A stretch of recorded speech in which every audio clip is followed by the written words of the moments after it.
Mapagpalang gutuntak, ako po si Tony Velasquez. Ako naman si Nina Corpus at ito ang Balitang Europe. Samahan niyo po kami sa paghahatid ng mga mahalaga at makabuluhang pangyayari sa iba't ibang bahagi ng Europa. Saan man dako ng mundo, asahan niyong naroon kami, handang maglingkod sa bawat kapamilyang Pilipino. Ay nang dahil sa'yo. Ika-113 taong Independence Day ng Pilipinas, ipinagdiwang ng mga Pinoy sa Europa.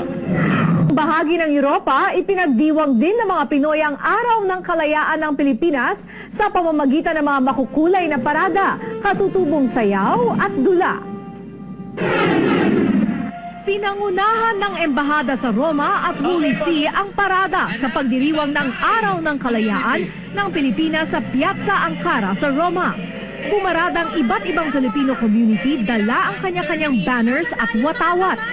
Nagpatalbugan din sa mga cultural at festival costume. Iwinagayway ang iba't ibang watawat noong panahon ng digmaan. Nagpasalamat naman si Ambassador Romeo Manalo sa mga Pinoy na dumalo.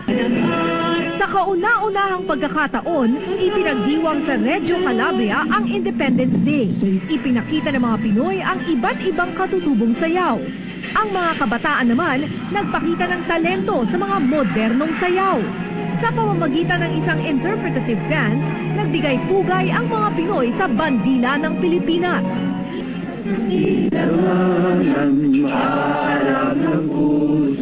Sa Paris, mismong ang embahada ang nag-organisa ng Independence Day celebration sa pakikipagtulungan ng Filipino community. Simple pero makulay ang naging selebrasyon. May mga cultural number na nagpaalab ng mga damdamin ng mga dumalo. Mayroon ding Filipino breakfast na pinagsaluhan ng lahat.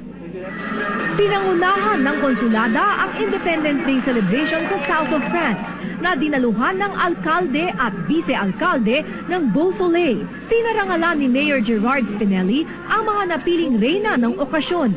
Masaya din ang mga Pinoy sa aktibong suportang ibinigay ng mga lokal na opisyal.